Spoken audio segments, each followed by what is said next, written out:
Random House Audio presents the Sweet Potato Queen's Field Guide to Men. Every man I love is either married, gay, or dead. This is the author, Jill Connor Browne.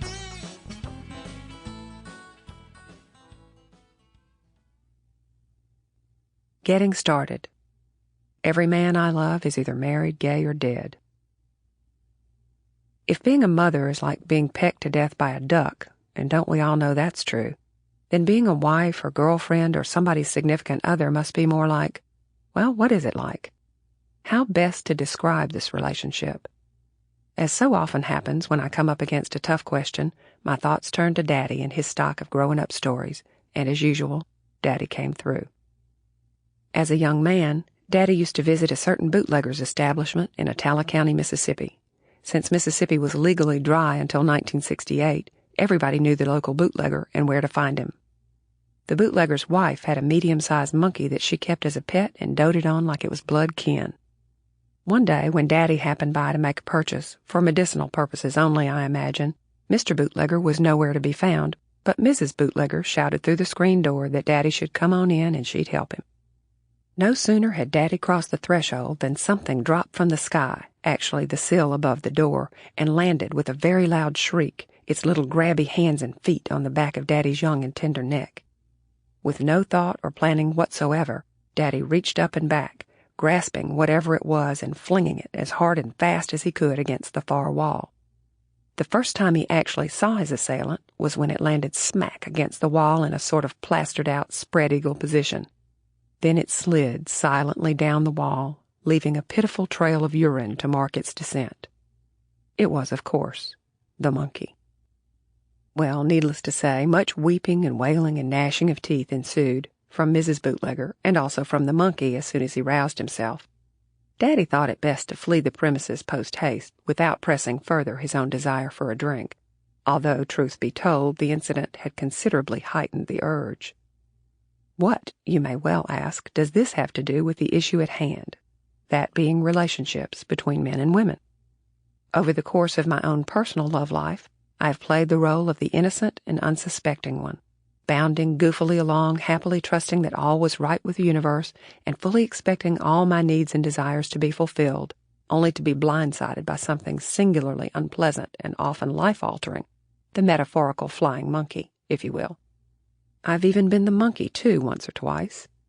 In childlike exuberance, I have dropped unbidden and unwelcome into a situation and found myself whizzing through the air, smashing into the wall, and landing with a thud on the floor in a befouled heap of my own emotions.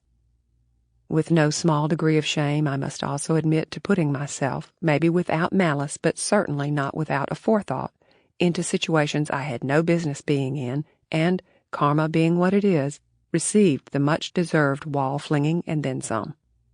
I've even been the innocent wall, merely standing by in the wrong place with bad timing, too, when I've suddenly been hit with the flying monkey messes of someone else's creation. And who hasn't been Mrs. Bootlegger, forced to watch in helpless horror as those you love play out some hideous scenario that you know can have no happy ending? Love gone bad is at least interesting, if only in a macabre sort of way. It's surely not boring. Love gone blah is simply death. Slow, torturous, and ultimately longed-for death. When you're mired in a lifeless, life-stifling, life-smothering relationship, you start to take it for granted. Life sucks.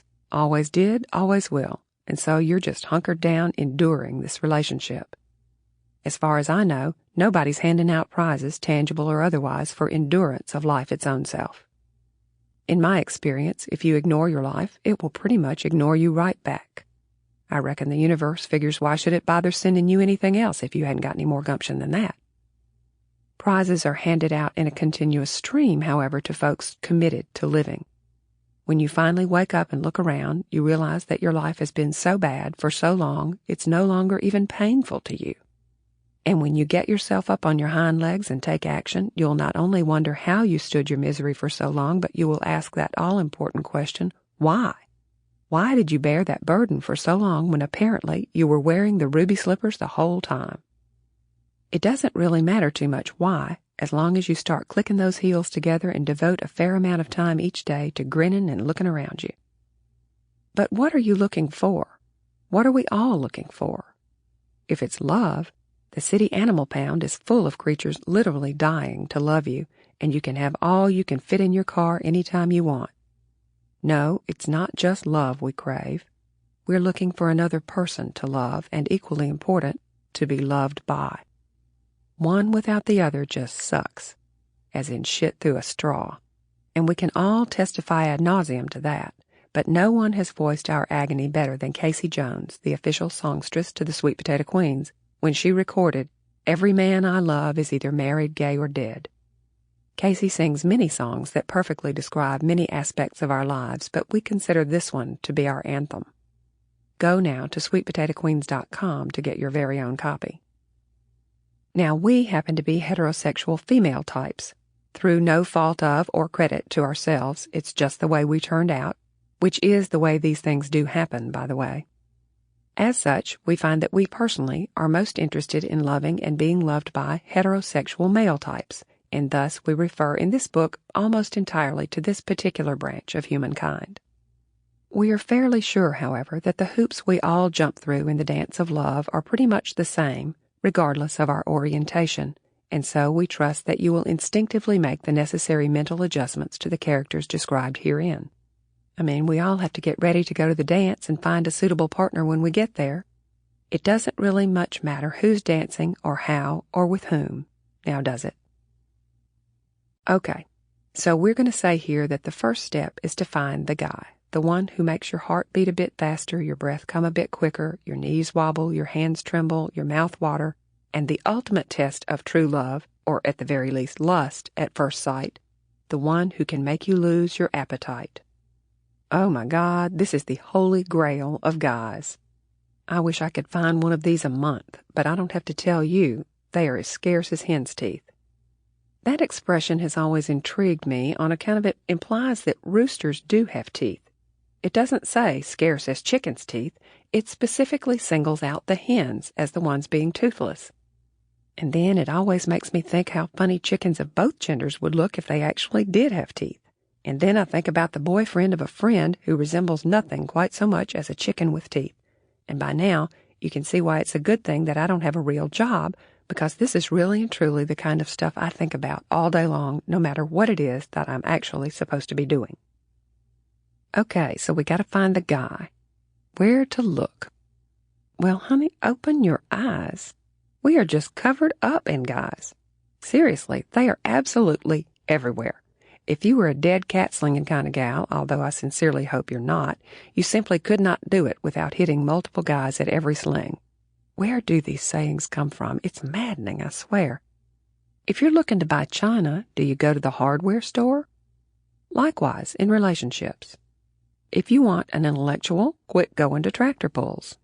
If you don't want to date a barfly, why aren't you at the opera?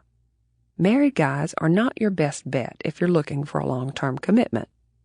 Decide what you want, and then weed out all those who don't fit. To aid you in this process, we offer the Sweet Potato Queens Field Guide to Men. Believing, as we do, that you are just like us, we will identify and classify for your edification and enjoyment as many different variations on the man theme as we can think of and some of the potential pitfalls inherent in them.